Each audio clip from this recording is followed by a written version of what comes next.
Акшамлар хайыр сентябрьнан 30 эфирде заман Қырымве дүнияда алған хаберлерінен таныш етмеге азырма студияда сілернімен Шевкет Аматулаев. Селямлайым.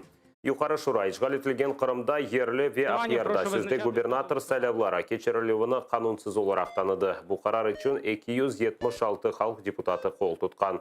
Бұне бәрі парламент, шетел парламентлеріне ве парламентлер ара құрылышларына Русия ишғал етілген Қырымда кечірген сайлауларға қимет кесіп, ишғалжа кемиет темсілжелерінен иш тұтмақтан вазгешмеге чағырдылар. Сөзде ерлі сайлаулар ишғал етілген Қырымда ве Ақиярда сентябрьнің 13-інде кечірілген еді. Апарат, запросіть, будь ласка, народного.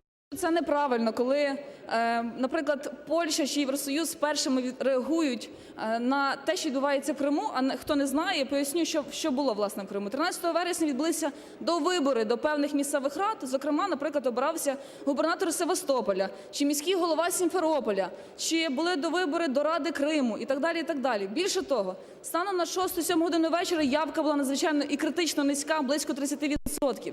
І такі речі не можуть проходити повз український парламент, і ми на них не маємо реагувати в порядку 100-500 питання порядку денного. Іде насильницька паспортизація. У нас більше 100 політв'язнів кримських татар. Це політв'язні Кремля. Більше 150 дітей цих політв'язнів Кремля, вони вже декілька років живуть без батька. І друге, завершуючи, я хотіла би сказати про те, що ми всі з вами маємо знати більше інформації про цих політв'язнів, про дітей, допомагати і підтримувати їх. Дуже гарні цифри, де кримчани ногами проголосували проти і так званого губернатора, і так званих місцевих органів влади.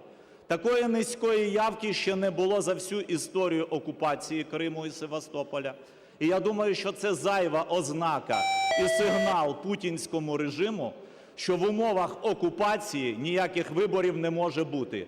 Тільки повернення суверенного Криму державі Україна в межах визнаних міжнародних кордонів, те, що посвідчено і Об'єднаними Націями, і іншими міжнародними організаціями, дозволить там провести вільні демократичні вибори.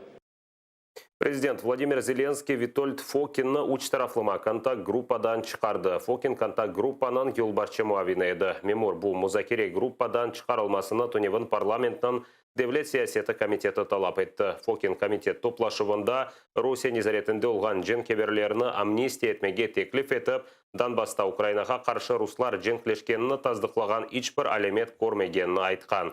Кеченлері президент офисінде Фокиннің позициясы Украинаның ресми позициясына зыт келгенін қайдеттілер. Неприємно вражені особистими оцінками та коментарями, які дав перший заступник глави української делегації в тристоронній контактній групі Вітольд Фокін. Офіційна позиція України повністю збігається з об'єктивною реальністю та політичною правдою. Саме з російського вторгнення почалася тимчасова окупація Автономної Республіки Крим, міста Севастополя і окремих районів Донецької та Луганської областей України.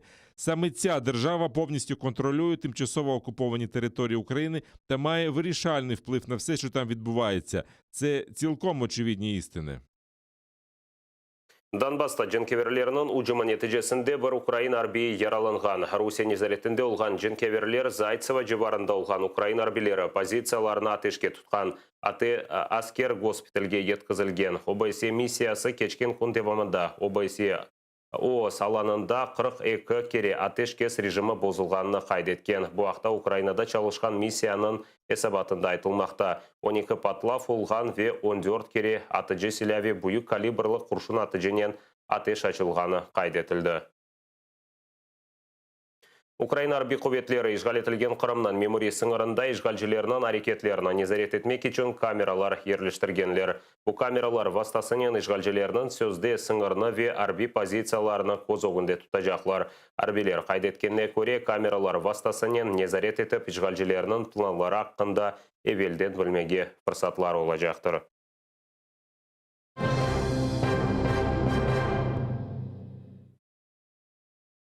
Мектеп ве балабақчалары үшін күтлеви карантин. Ишғал етілген Қырымда хастаханелер рық-марық толу, хасталарға ерлер ве екімлер етішмей. Базы инсанлар пневмония хасталығынен евде тәдәвеленмеге мечбур еді, пара беріп, шақси клиникаға ятмалылар. Хастаханелерде кереклі тибет тәртібатлар етішмей. Кечкен күнде бұмында 4 кіші вефат еткен.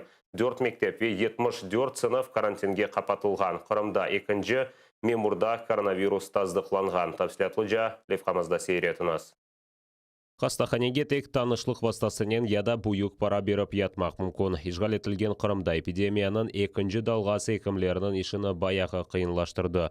Хастаханелерде есе хасталар үшін ер етішмей. Хасталарына суни ақжигер аваландыру аппаратына бағламақ үшін Қырым бойынша хастаханелерге ташылар. Ишғалжілер ачықлаған статистикаға көре біле хасталарынан сайысы күнде тахменен 100-ге арта. Кечкен күнде ваманда COVID-19 хасталығына ұғыраған уч хаста вефат еткен. Ишғалжілер елбашысы Сергей Аксенов хастаханеге тек ағыр хасталарны ятқызмаға бали етті. Дигер хасталар евде тәдәвиленмелі. Сейчас, учитывая, что очень большое количество людей лечится дома, их попросту не берут в больницы из-за отсутствия мест, и даже есть случаи, когда люди с положительным тестом на коронавирус находятся дома, причем у них поражены легкие, это все говорит о том, что очень тяжелая ситуация вот именно сейчас наблюдается в Крыму. Хасталар хастаханеге алып кетілген вақыт елда яда асылда бақылмағанандан себеп вефат ете. Бұны атта Аксенов өзі таны. Да бір автайбелсі ишғалжілер ел башчысы Сағлық Назиры Игорь Чемодановқа сачмалап емірлер береді. У меня есть 2 обращения, по которым отдельно это будет разговор. Тут, если действительно это подтвердится по поводу, что людей оставили один на один и не дождались, там и вот люди ушли из жизни. То есть в данном случае это будет, я вам просто говорю, будет действительно разбирательство на самом высоком уровне. Қорқызывлар енді чалышмай, хасталарынан сайысы әп артмақта. 4 мектеп 74 сынып Алушта Кефеве Ислам Терек районында карантинге қапатылған. Бала бақчалары да боша башлаган. Ишғалжілер тарқатқан мәліметқа көре ярмадада пневмония хасталығы уч керечок қайдетілі башлаган. Аксенов қабатлыны тапты. О Чемодановны іштен бошатты. Сөзде Сабық Назир іштен бошатылмастан евел Қырым хастаханелерінде бір қач 100 ятақ еріна тешкіл етмеге ишандырды. Ну, что это такое, коллеги? В чем проблема? Мы же с вами, вернее, проблемы-то все известны. Уже достаточно у вас ресурсов для того, чтобы предпринять шаги, соответственно, которые этого не будут допускать. В чем вопрос? Что вам мешает организовать работу? Мы доразворачиваем коечный фонд, мы приобретаем дополнительно, уже приобрели кислородные концентраторы. Мы надеемся, что с учетом развертывания завтра еще госпиталя ветеранов войны. Сағлық Назир олырақ Семашқадына хастаханенің сабық башикым Александр Остапенко тайынленді. Ләкин бұл хасталар сайысы эксілмесіне тесір етмес. Қырымға Русияден атта 72 кечіргенлер. Хасталар сайысы артмасына язда Русияден келген туристлер себепчі ола білгендір. Именно этот большой поток туристов и миллионные цифры, о которых отчитывались крымские власти, привели к тому, что большое количество людей, к сожалению, заразилось. Даже официальные лица цитируют такую шутку, что от коронавируса умирает каждый 1000-й, а от голода может умереть каждый 1-й. Ишғалжілер акиметі темсілжілер арасында да COVID-19 хасталығына ұғырағанларының сайысы артмақта. Кечкен авта баш назир муавина Елена Романовская хастаханеге атқызылды. Сонрауын атта Москвадаки клиникаға кечірділер. Кеченлері есе пневмония диагнозы или хастаханеге Ялтанын ишғалжілер елбашысы Иван Имгурын түшкен. Владислав Стужук, Заман, АТР. Украинада есе кенеде антирекорд. Кечкен күнде вымында коронавирус хасталығы 4027 кішіде таздықланды. 64 хаста вефат еткен. Бұндан евел хасталанған 2110 кіші тедевеленген.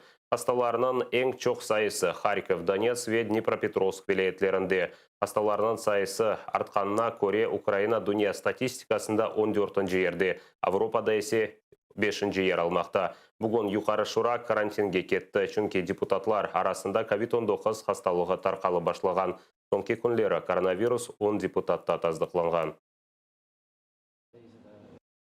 Ми продовжуємо нарощувати кількість тестувань.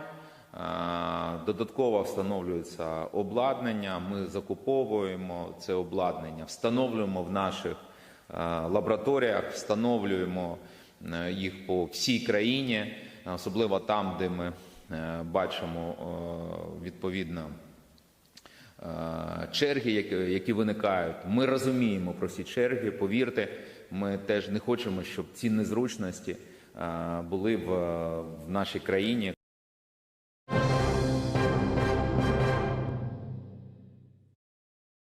Хасталықтан нефбетеке мевсім ағырлашмасы. Более işgal етілген Қырымда Русия Девлет Думасына сайланған депутат Руслан Бәлбекнің сөздеріне Украина тыш ішлерін әзірлігінде сесленділер. Бәлбек Азербайджан ve Ermenistan арасында дағлық Қарабақ мәселесі мұзакересіні işgal етілген Қырымда кечірмеге теклif етті. Назерлікте қайдеткенлеріне көре işgalciler бөле шекілде işgalны қанунилештірмеге істейлер. Ярмаданы тек Қырым işgalден азат етілмесі үшін мұзакере мейданы олырақ құланмақ мүмкін деділер. Назерлікте Қырымда инсан ақлары бұзылуларыны қайдетмек үшін Бірлескен Миллетлердің мониторинг миссиясыны қоймаға талап еттілер. Одним з наріжних каменів української зовнішньої політики є підтримка територіальної цілісності держав. І ми послідовно підтримували територіальну цілісність Азербайджана, так само як Азербайджан підтримував нашу територіальну цілісність у міжнародно визнаних кордонах. І цей принцип залишається для нас абсолютно незмінним. Украина Азербайджанның топырақ бүтінлігіне қол тұта. Бұны Украинаның тыш ішлері назирі Дмитрий Кулеба дағлық Қарабақ женкінде актив фазасы башланғанын изатлар екен айтты. Кулеба Азербайджан тыш ішлері назирінен телефонен лаф еткені вақыт Украинаның позициясыны айтып, іждешлерінен умуми позицияны координация yapмаға ишандырған. Кулеба дағлық Қарабағдаки вазиет бұзлатылған дава бекленілмеген вақыт кергінлеше білгенні таздықлай деді. Авропада кергінлік олғанны халқара жематшылығы ұнытмамақ керек деп қайдетті Кулеба. Украинада Александр Лукашенканы насыл адландырмақны белгіледілер. Оның президентлік мұдеті бітіп, о ғайрадан қанунсыз инаугурация кечіргені үшін оның адына вазифесіні айтмастан құлланacaklar. Бұны Украина тыш ішлері назирі Дмитрий Кулеба хабар етті.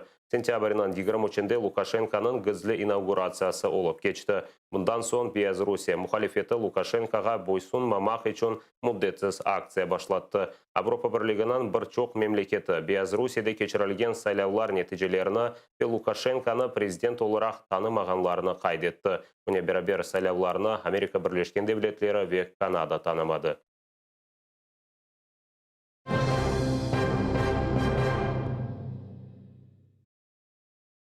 Русияден Ахмеджетке яғанақларыны чоқлаштырған учақ келген Я-42 метеолаборатория işgal етілген Қырым семасында учып бұлытларыны йотлы қомышнен атыжақ екен. Росгидрометр шirketінде қайдеткенлеріне көре учақ чалышып, яғанақларының миғдарыны 10-30%-ға қадар арттыра біле екен. Украинаның Милли экология мерkezінде бұл телекелі ола білген айттылар. Күчлі яғанақлар шер инфраструктурасына зарар кетіре біле. Қоланылажақ реагентлерінің тесірі толысынен да огренілмеген. Мисал оларақ 80-нче сенелері йотлы қомыш ве карбон диоксид газы қарышқаны нәтижесінде екшілі яғанақлар олған. Işgalciler учақ ұчмасы үшін 25 миллион рублей айырған. Бұл саат қазір олған соңки хаберімізді депіңізге қайырлы ақшамлар тілейім. Атерден айырылманыз көрішкенже.